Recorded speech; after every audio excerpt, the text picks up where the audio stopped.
Mom texted, "We're skipping your son's birthday, trying to save money." I said, "It's okay," but a week later I saw their live stream. Giant party, gifts everywhere for my sister's kid's Christmas. My 5-year-old boy said softly, "They never come for me again." I just cut them off from payment. By 8 a.m. Dad was banging on my door yelling. He didn't cry, and that somehow made it worse. My son just sat there on the couch in his little dinosaur pajamas, quietly holding the birthday card he had made for Grandma and Grandpa. He'd even glued macaroni on the front in the shape of a heart. When I told him they weren't coming, he paused for a second like he didn't hear me right. Then he just nodded, got off the couch and went to play with his trucks. I watched him from the kitchen, trying not to let him see my face. I knew he felt it. I could see it in the way he stayed close to the doorway all morning, like he still believed they'd show up anyway. I kept telling him they probably got busy or maybe they'd call later. I even said we could video chat with them soon. He nodded again. No questions, no complaining. That's what hit me the hardest. He was already learning how to lower his expectations around them. And he was 5. My mom's text came in around 10 a.m. that morning. "I just finished blowing up the last balloon. Simple message. We're skipping this year. Trying to save money. Hope he understands. Love you." That was it. I stared at the screen, feeling this weird mix of embarrassment and anger wash over me. No call. No gift. No offer to stop by later. Just a text. It felt like something you'd send to cancel a dentist appointment, not your grandson's birthday. I told them it was okay. I typed back something short and polite. I didn't want to give them an excuse to say I was too sensitive again. I just wanted the day to go well for my boy. We still had cake and games and his little friends came over. He smiled through most of it. But every now and then he'd glance at the front window. The next week on Christmas Eve I wasn't even looking for anything. I was just scrolling on my phone while he was in the bath. Then I saw the notification. My sister had gone live. I tapped it without thinking. The video opened with my parents standing next to a huge Christmas tree, lights flashing, presents piled up underneath. The whole living room looked like a holiday commercial. There was music blasting, kids screaming in excitement, my mom laughing so loud I could hear it echoing off the phone speaker. My dad was passing out gifts with a Santa hat on. My sister's kids were opening electronics, bikes, gift cards, dolls, you name it. And the worst part was that everyone looked genuinely happy. Like there was no tension, no money problems, no reason to cancel anything. Like nothing was wrong at all. I watched the entire stream. Start to finish. Just sitting at the edge of my bed. He came out of the bathroom while it was still playing, wrapped in his towel. He climbed up next to me, shivering a little, and leaned on my arm. I paused the video, but not before he saw my mom holding up a huge present with his cousin's name on it. He didn't ask questions. He didn't look confused. He just whispered something I still hear at night sometimes. "They never come for me again." I didn't have anything to say. The next morning, while he was still asleep, I got up early, logged into the old shared account I still had with my parents, and quietly moved every cent to a separate account I opened that same morning. I had set that account up years ago to help them when Dad was between jobs. They never added anything to it. Just took. After the transfer cleared, I closed the account. Gone. Pling. Then I sat at the kitchen table drinking my coffee, staring at the wall and waiting, because I knew it was only a matter of time. At exactly 8:03 a.m. the day after Christmas, the front door rattled like someone was trying to rip it off the hinges. It was my dad. And he wasn't knocking. He was yelling my name like I owed him something. He didn't knock. He banged like it was an emergency. It was the day after Christmas, just after 8 in the morning. I had just poured my coffee. My son was still in his pajamas, playing quietly with the toy plane we got him. The one I wrapped myself after staying up half the night. I opened the door and there he was, my dad, red in the face, eyes wide like I'd just stolen something from him. He barely stepped over the threshold before snapping, "Why'd you cancel the account?" No good morning. No how's your son. Nothing in his hands. No card, no gift, not even a leftover candy cane from the mountain of Christmas chaos I saw them hosting the night before. And I watched him, he didn't even glance at the little boy standing behind me, peeking from the hallway. That's when I knew. None of this was a misunderstanding. It wasn't forgetfulness. It was exactly what it looked like. I didn't answer right away. He didn't wait for one either. He launched into a whole speech about how I had no right to close that account. How I was messing with family stability, and how I was being dramatic over some birthday. He said it like that, some birthday, and I just stood there not even surprised anymore. I reminded him they told me they had no money, that they said they couldn't come, couldn't do anything. He shrugged and said that was before. Then added that Christmas was different. When I asked why, he said, "Because your sister invited everyone, it was already planned." So I asked, "Was there any moment, just one, where you thought about him? About the kid who waited for you on his birthday? Who made you a card? He looked at me like I was being ridiculous. You could have come with him, he said. You chose not to. I didn't even bother explaining. I didn't say, you didn't invite us. I didn't say, he watched the whole party on a live stream and didn't even cry. I just looked at my father, a man who once carried me on his shoulders when I was small, and saw a stranger. So I told him he should go. He didn't yell. He didn't argue. He just shook his head, muttered something about how I'd changed, and walked out. As he slammed the door behind him, my son walked over and asked if Grandpa forgot his Christmas card. He had made one the day before. Drew a snowman with glitter glue and stars, even signed his name with the big crooked letters he was so proud of. I told him maybe Grandpa was in a hurry. Then I took the card and slipped it into my desk drawer. It's still there. A few days passed. The house was quiet. No more surprises. I thought maybe that was it, the final fracture. Maybe they'd go back to their bubble and I'd stay in mine. But on December 28th, just as I was starting to feel steady again, a message came through from my mom. We're having a small family dinner tomorrow. Just us and your brother's family, your sister and the kids. Would love for you and the little guy to come. Feels like time to be together again. There was a half step toward peace. She mentioned my son. She said family. And even though I knew better, something inside me softened for a moment. I don't know what I expected. Maybe an apology, maybe even just a small gift for him or a genuine hug. I went out that afternoon and picked up simple presents for all of them. Just something thoughtful. A book my dad once mentioned, a candle my mom liked, a new scarf for my sister. Nothing flashy. I just didn't want to show up empty-handed. When we arrived on December 29th, I had gifts in one hand and my son's tiny fingers in the other. But the moment I stepped inside, I knew. They didn't invite me to make things right. They invited me to put me in my place. I walked in carrying gifts I'd carefully picked out the night before, thinking maybe they were trying to start over. Maybe they'd finally decided to be part of our lives again. My son was holding my hand tightly, wearing the sweater my mom used to say made him look like a little professor. I told him they'd be happy to see us. I actually believed it, or maybe I just wanted to. But the second I stepped into the house, I knew I'd made a mistake. The table was already set, full place settings, food steaming in the center, glasses poured. Every chair taken. There wasn't even a space cleared for us. My brother and his wife were seated comfortably at one end with their 3 kids, all dressed like they'd just come from a family photo shoot.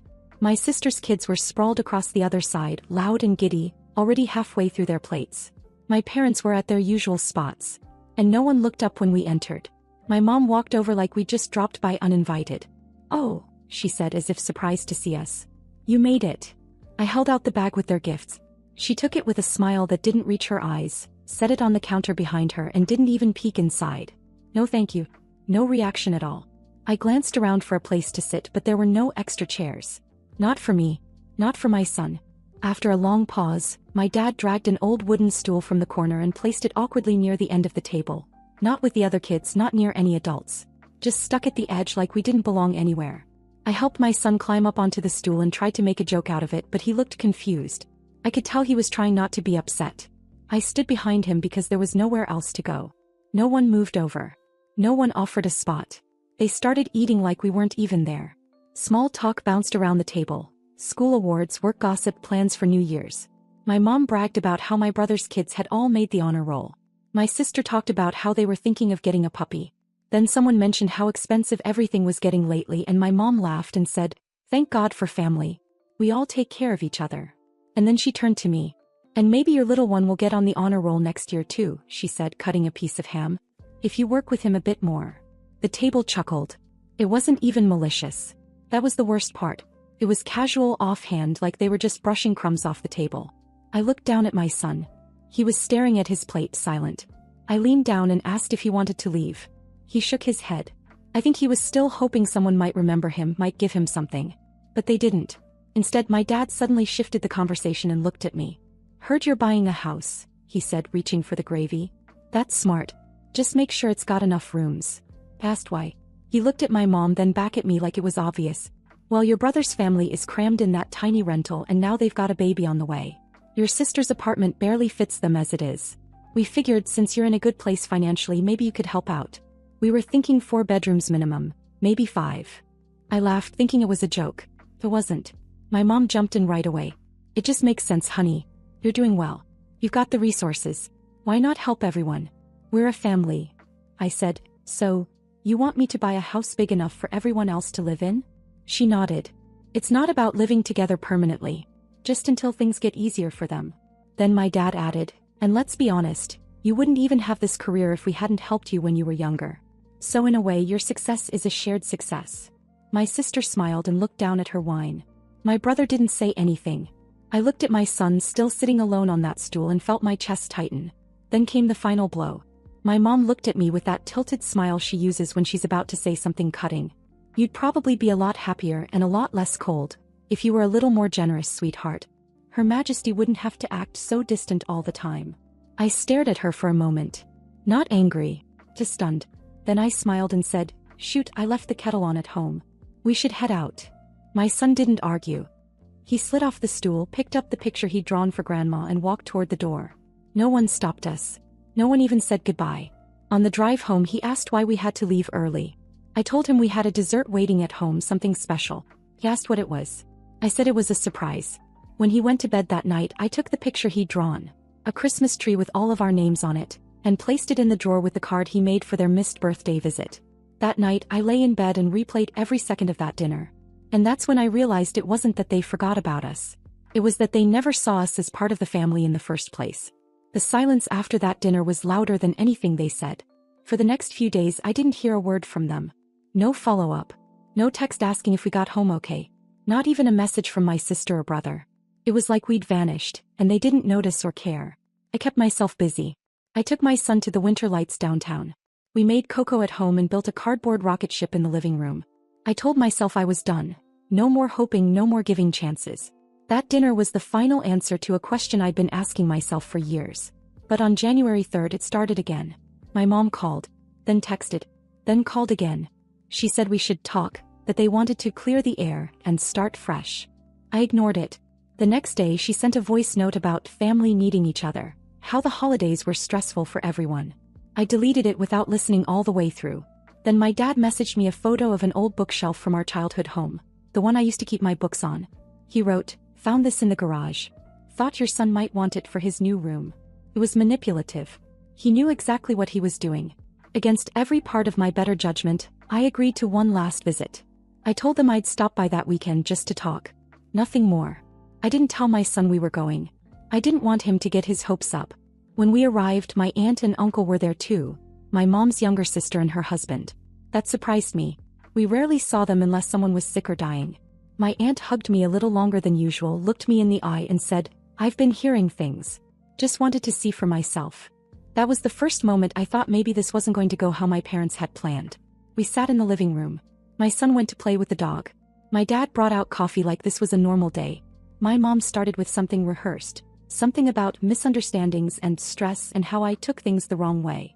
I didn't interrupt. She said she was hurt that I thought they didn't love my son. That they do very much, they just have limited time and energy, now that the other grandkids are getting older and need more attention. I think she expected me to nod, to cry, to say, "I get it now." Instead I looked at her and asked, "When was the last time you said his name out loud?" She blinked, thrown. My aunt looked between us. My dad jumped in. Said I was twisting everything. Said I was creating drama and acting entitled. Said I was punishing them because I was still jealous of how they helped my siblings more. That's when my aunt put her cup down. Hard. She turned to my mom and said, "You told me you skipped the boy's birthday because you didn't have money. Then you hosted a Christmas party with 3 tables of food and a bouncy house in the backyard. What was that?" "A clearance sale." My mom opened her mouth, but my aunt didn't let her speak. She went on. "You've been telling everyone that Linda's cold and selfish. That she won't share. But I've seen the bank transfers. I know who's paid your taxes the last 3 years. I know who helped with the car repair you told everyone your son-in-law covered. Don't sit there and act like you've been abandoned." My uncle nodded quietly. He didn't say much, but he didn't look surprised either. My mom went quiet. My dad just looked away. For the first time in that house I didn't feel like the crazy one. I didn't feel like the overreacting daughter. Felt understood. After we left, my aunt sent me a short message. "You did everything you could. Stop trying to fix people who don't think they're broken." Later that night I found my son lying on the rug with the dog. He looked up at me and said, "Did they give me a present this time?" I said, "No, baby. They didn't." He thought for a second, then said, "Maybe they just don't know how." Caught me off guard. Because somehow he managed to give them more grace than they ever gave him. And in that moment I realized, I wasn't angry anymore. I was just done. It started with another text from my mom. Then a second one. Then a third. The first was almost sweet. Something vague about wanting to talk when things settle down. The next one took a more familiar tone, accusing me of turning people against them. The third was nearly comical. She said they didn't feel comfortable around me anymore, but hoped I would still let them see the boy. They couldn't even say his name. Not once. I didn't respond. I was done explaining myself to people who only ever heard what they wanted to hear. But they kept trying, and on January 8th the angle shifted again. I was at work when I got a voicemail from an unknown number. I let it go. An hour later, a second call. Then a third. Finally, I listened.